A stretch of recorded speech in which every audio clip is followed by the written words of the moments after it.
Bismillahirrahmanirrahim. Assalamualaikum warahmatullahi wabarakatuh. Salam Pramuka. Oke, adik-adikku semuanya, dalam kegiatan PCP kali ini kakak ditugasi oleh Dewan Hambalan untuk menyampaikan materi 4 pilar kebangsaan. Nah, sebelum ini kakak berdoa semoga kita semuanya dilindungi oleh Allah sehingga kita tidak tertular COVID-19. Sekali lagi semoga kita sehat semuanya. Amin, amin, ya robbal alamin. Oke, adik-adik semuanya, kali ini Kak Mustari akan segera memulai tentang materi 4 pilar kebangsaan. Apa itu 4 pilar kebangsaan? Ini didefinisikan 4 tiang penguat atau penyangga, bahasa Banyumasnya ya saka begitu, yang sama-sama kuat untuk menjaga dan menjadi panutan dalam keutuhan bangsa Indonesia. Jadi ini diharapkan dengan adanya 4 penyangga ini, negara Kesatuan Republik Indonesia bisa tegak berdiri dengan koridor nilai-nilai dan dasar-dasar yang telah disepakati oleh pendiri bangsa dan negara Indonesia. Nah, apa sekarang dasar hukumnya? Kenapa terutama ini MPR yang punya tugas untuk mensosialisasikan? Ini didasarkan pada undang-undang, ya, di dalam Undang-Undang Nomor 17 Tahun 2014 Pasal 5 huruf A dan huruf B yang telah dirubah dengan Undang-Undang Nomor 42 Tahun 2014 tentang MD3. M-nya itu MPR, D DPR, D DPD, dan D ketiga adalah DPRD.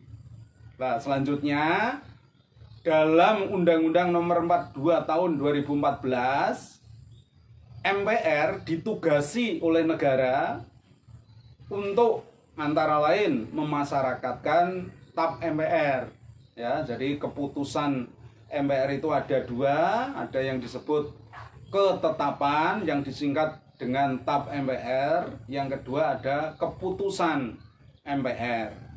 Nah, bedanya apa? Kalau TAP MPR itu berlaku bagi MPR maupun masyarakat Indonesia secara umum atau rakyat Indonesia, sedangkan keputusan itu hanya berlaku intern di MPR.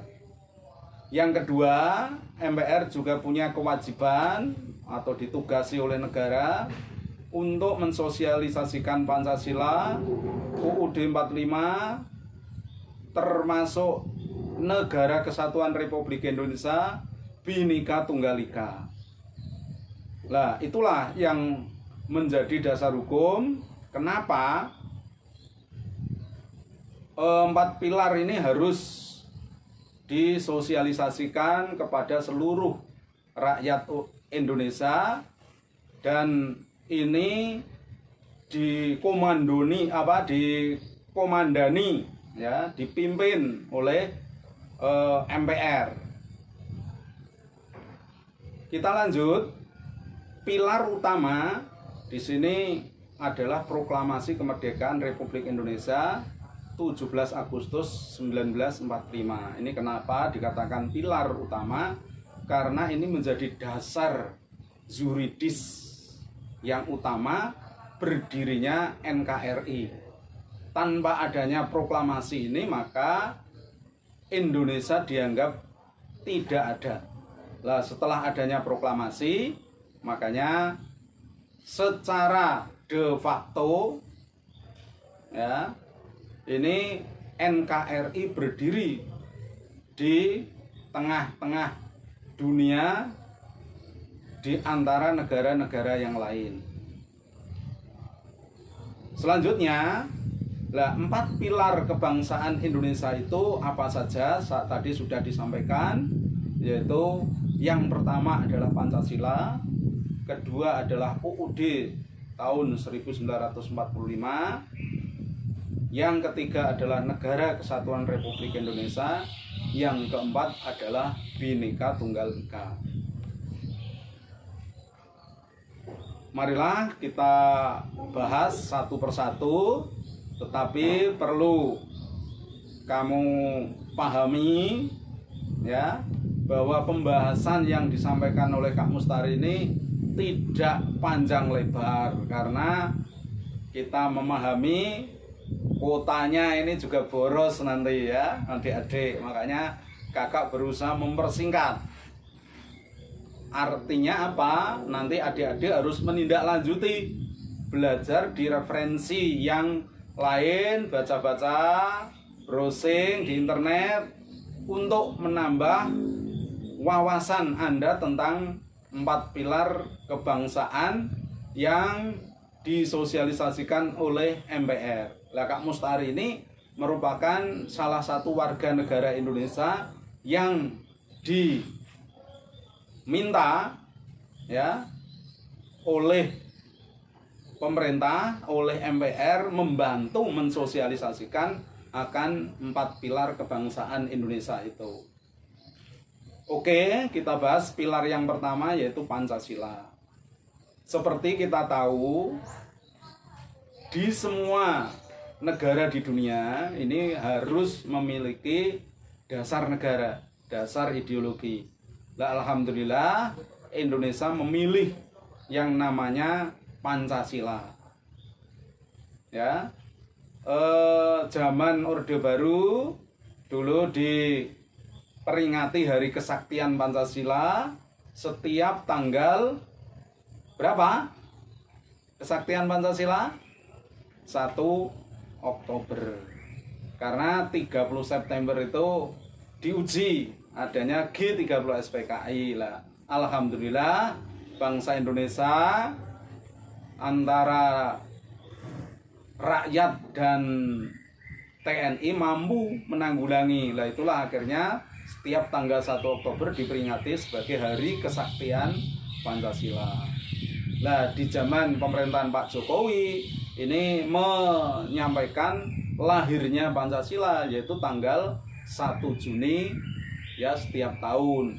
Nah, ini juga masih ada beberapa pendapat yang berbeda.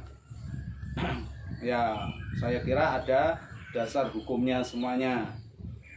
Oke, selain Pancasila itu sebagai dasar negara, ini fungsinya juga banyak, bisa menjadi pandangan hidup bangsa dan lain sebagainya, yang itu saya kira nanti adik-adik bisa belajar bersama dengan guru PPKN di kelas Anda masing-masing.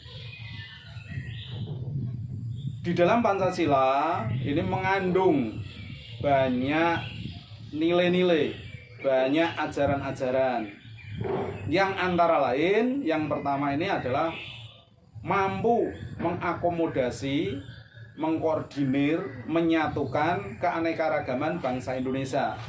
Ini yang penting. Seperti yang kamu tahu semuanya, di dalam pita yang dicengkeram oleh burung Garuda sebagai lambang negara kita, itu berbunyi Bhinneka Tunggal Ika. Ini menunjukkan bahwa Pancasila itu menginginkan agar rakyat Indonesia mampu menerima perbedaan-perbedaan yang ada, dan secara alami ditakdirkan oleh Allah keberagaman di seluruh Indonesia luar biasa dibanding negara-negara yang lain. Kemudian juga mengandung prinsip-prinsip ya di dalam Pancasila itu religiositas ya, yaitu meyakini akan adanya Tuhan ya, terutama dalam sila pertama ketuhanan yang Maha Esa, humanitas mengakui nilai kemanusiaan, nasionalitas yaitu cinta tanah air, jadi mengajarkan tanah air. Maka adik-adik ini tepat ikut dalam kegiatan pramuka. Di pramuka ini lengkap. Insya Allah kalau adik-adik punya integritas, semangat untuk berpramuka yang baik, sama artinya adik-adik itu sudah mengamalkan nilai-nilai Pancasila dari sila 1 sampai sila kelima. Kalau adik-adik perhatikan dasar dharma dari dharma 1 sampai 10 itu sebenarnya penjabaran rincian dari Pancasila sila 1 sampai sila 5. Ya. Maka kalau ingin jadi murid atau adik-adik pramuka yang pramuka Pancasilais, ikutilah ya dasar dharma itu. Terus soverenalitas atau demokrasi. Jadi di dalam Pancasila ini mengajarkan bahwa kekuasaan dalam sebuah negara itu berada di tangan rakyat. Ya, jadi rakyatlah yang berkuasa. Ya, seperti Pak Mustari ini guru sebagai pegawai negeri itu sebenarnya adalah pekerjanya rakyat yang ditugasi rakyat untuk menggerakkan pendidikan. Presiden Jokowi sekarang ini dan para menteri sebenarnya mengabdi kepada rakyat Indonesia karena beliau-beliau ya difasilitasi dengan segala hal dengan uang rakyat. Ya, itulah demokrasi. Rakyatlah yang berkuasa. Terus sosialita. Ya, ini juga mengajarkan tentang bahwa manusia ini tidak hanya sebagai makhluk pribadi, juga makhluk sosial yang harus peduli kepada orang lain. Maka kalau adik-adik melihat banyak gerakan kemanusiaan, gerakan sosial, minta sumbangan di jalan atau dimanapun terkait dengan sumbangan untuk membantu korban bencana alam yang akhir-akhir ini terjadi seminggu ini, ya, banjir, tanah longsor, gunung meletus, adik-adik semampunya ya untuk bisa membantu. Saya yakin di lingkungan adik-adik banyak gerakan-gerakan itu.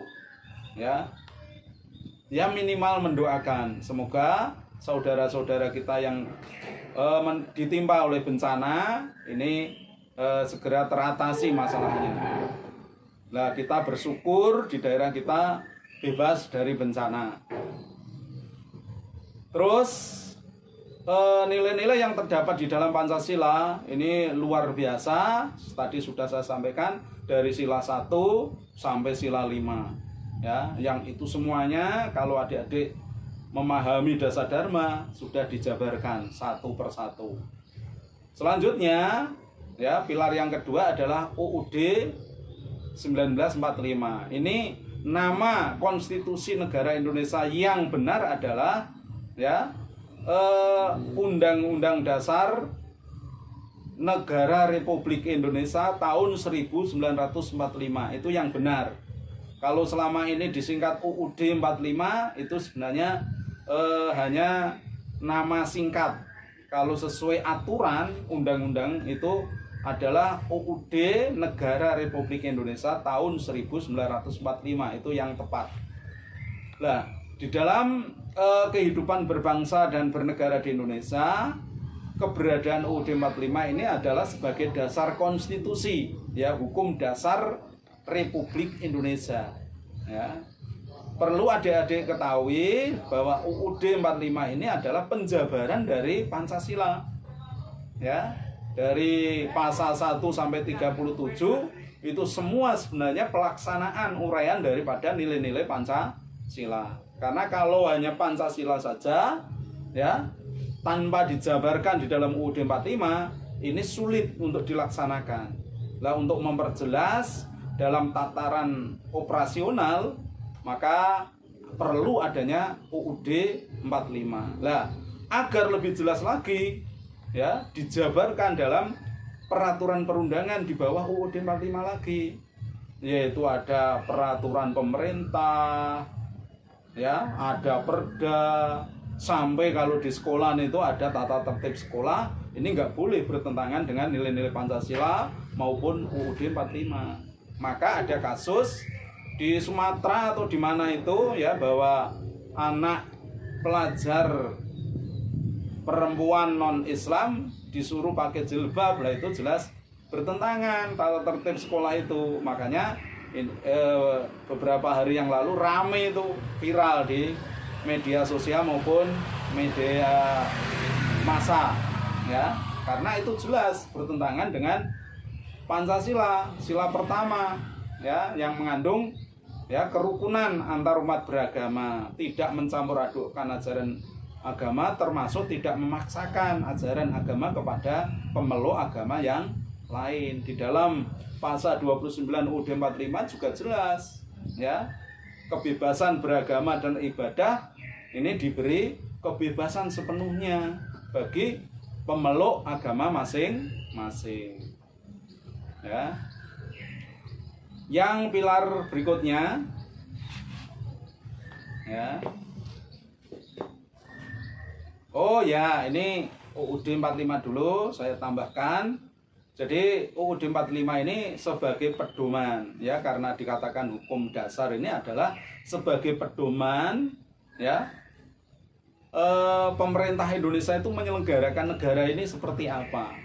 Makanya presiden pun nggak bebas, ya, MPR pun nggak bebas, DPR nggak bebas, kita semuanya nggak bebas sebebas-bebasnya, tetapi bebas yang bertanggung jawab. Artinya kita bebas tetapi harus sesuai dengan UUD, ya, 1945. Terus perlu diingat, UUD 45 ini mempunyai sifat elastis, ya. Jadi bisa berubah. Itu dijamin di dalam pasal 37 UUD 45 bahwa UUD 45 bisa dirubah dengan syarat-syarat tertentu, ya. Makanya seperti kita tahu UUD 45 sudah berubah 4 kali. Ini menunjukkan bisa dirubah, tetapi ada kesepakatan bersama, ada beberapa hal yang tidak boleh dirubah. Antara lain bentuk negara, ya, kesatuan itu, ya, pasal 29 tidak boleh, termasuk di dalam pembukaan UUD 45 yang ada 4 alinea itu nggak boleh dirubah. Artinya juga ada yang kaku tapi elastis, ya. Yang kaku ya yang tidak boleh dirubah itu ada bagian-bagian tertentu dalam UUD 45, yang elastis yang lainnya yaitu di dalam pasal-pasal atau batang tubuh itu. Oke, lanjut di dalam pilar ketiga yaitu Negara Kesatuan Republik Indonesia. Kalau kita melihat dari pasal 1 UUD 45, di sana berbunyi negara Indonesia adalah negara kesatuan yang berbentuk republik. Jadi bentuk negara kita yang kesatuan, republik itu bentuk pemerintahan. Jadi ini harga mati negara kesatuan itu. Karena negara Indonesia itu kenapa memilih negara kesatuan ini melalui pengalaman sejarah yang panjang. Seperti kita tahu kalau kamu belajar sejarah, ya, Indonesia mengalami penjajahan Belanda itu 350 tahun itu waktu yang lama. Ya, 350 tahun kalau dihitung generasi sudah 5 sampai 7 generasi itu. Kita dijajah Belanda, belum Jepang dan lain sebagainya.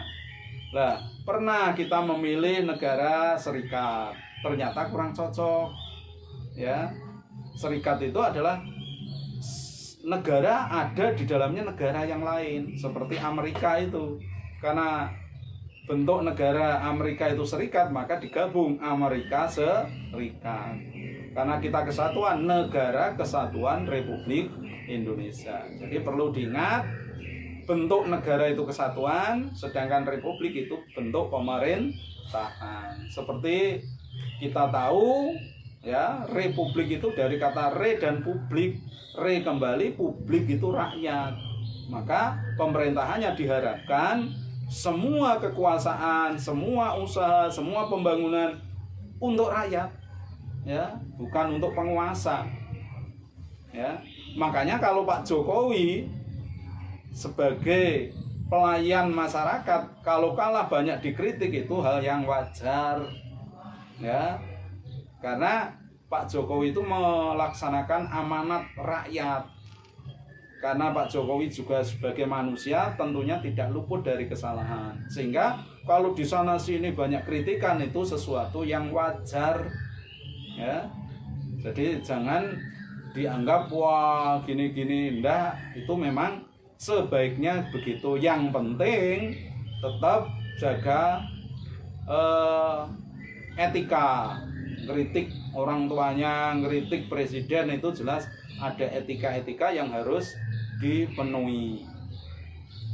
Selanjutnya, negara yang dibentuk berdasarkan semangat kebangsaan, nasionalisme, cinta tanah air itu berupa tekad warga negara Indonesia yang bertujuan. Nah, jadi apa yang dilakukan oleh kita semua ini disatukan tujuannya di dalam pembukaan UUD 45 alinea keempat itu, yaitu tentang tujuan nasional Indonesia. Apa saja itu? Melindungi segenap bangsa Indonesia, ya, melindungi segenap itu semua, tidak pilih-pilih, ya. Ada orang Papua, ada yang cacat, ada yang jenius, ada yang cerdas, ada yang desa, ada yang di kota.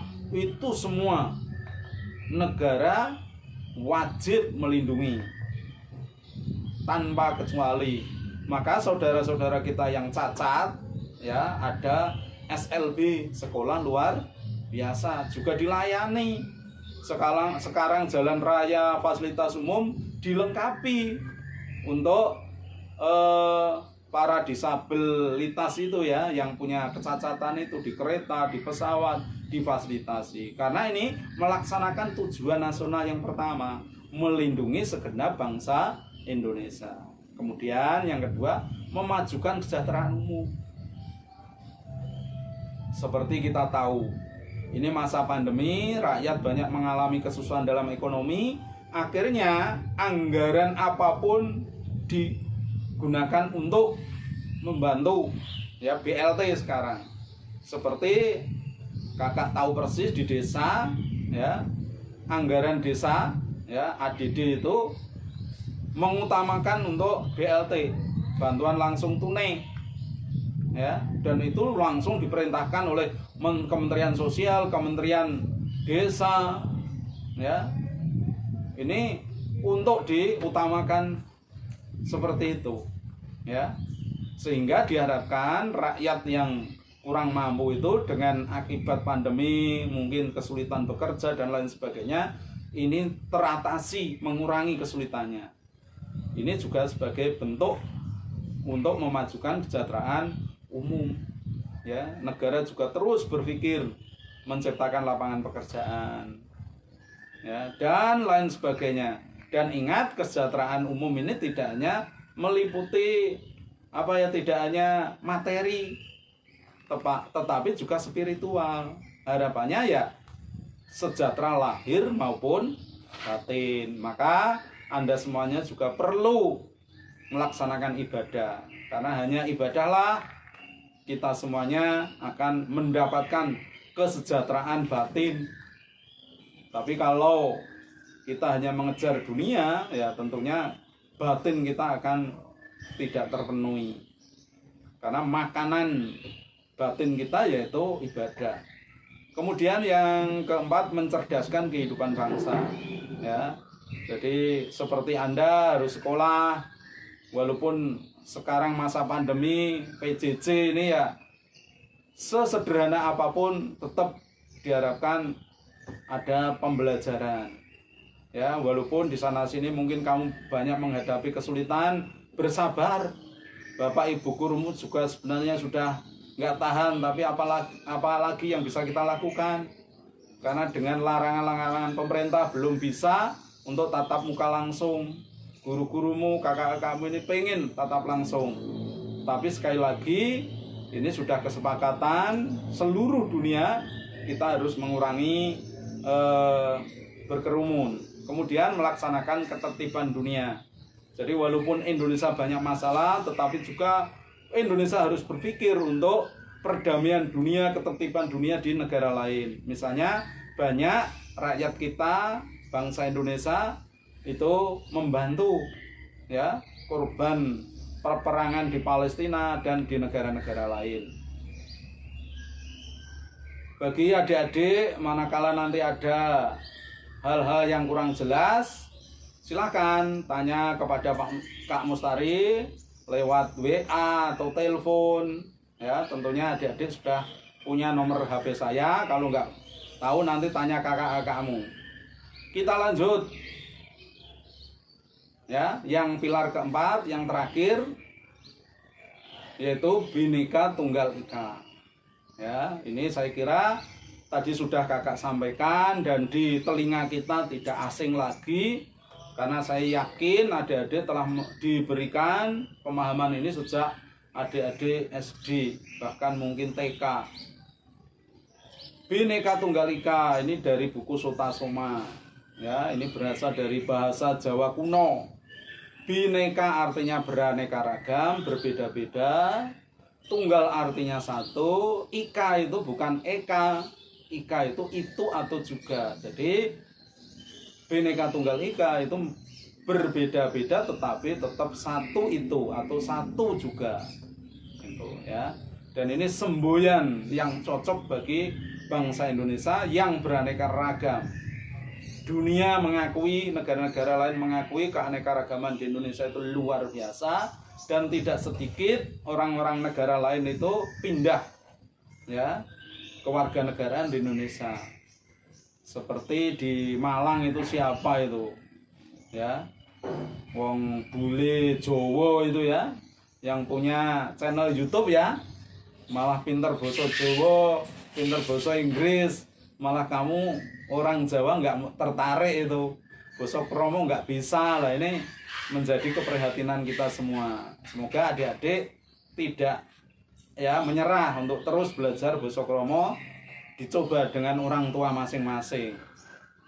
Kita dikritik oleh bule Jawa yang orang Australia pindah menjadi warga negara Indonesia di Malang itu. Dia belajar bahasa Jawa itu luar biasa, malah kita malu sendirilah kalau sampai nggak bisa. Semoga sebelum kamu punya mertua ya, besok kamu sudah pinter bahasa kromo ya. Ngadepi mertua mosok pakai bahasa Inggris, bahasa Jepang, bahasa Indonesia kan enggak pas.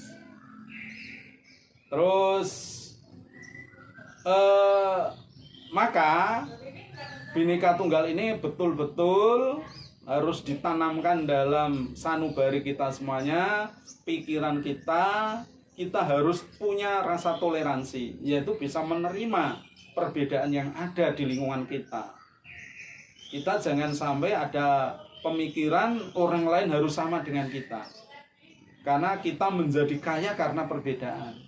Dan jangan sampai perbedaan itu malah menjadi pemecah belah kerukunan kita, itu jangan. Apalagi seperti Kak Mustari sebagai pembina, sebagai guru, setiap hari makanannya itu adalah perbedaan dari siswa-siswanya itu. Ya. Jangan sampai perbedaan siswa itu menjadi masalah. Justru kalau Kak Mustari menjadi hiburan, lucu-lucu wajahnya, gitu-gitu ya. Ono sing bangir ngarep, bangir ke belakang gitu ya. Rambutnya aja lurus ada ya. Seperti mie ya. Nah, itulah asik lihat, jadi menyenangkan. Contoh keanekaragaman itu ini banyak sekali, dan saya yakin kamu sudah tahu. Antara lain misalnya beragam suku, budaya ya. Suku seperti kamu Jawa, Batak, Minang dan lain sebagainya. Kepercayaan ada Islam, Kristen, Hindu, Buddha, Konghucu ya, dan masih ada aliran-aliran kepercayaan yang lain. Karena kepercayaan ini di KTP ini ternyata tidak hanya agama, boleh sekarang dicantumkan. Teman saya Cilacap itu kepercayaan, aliran kepercayaan begitu. Ya demikian adik-adikku semuanya, tetap semangat, jaga kesehatan, boleh santai tapi tetap tanggung jawab.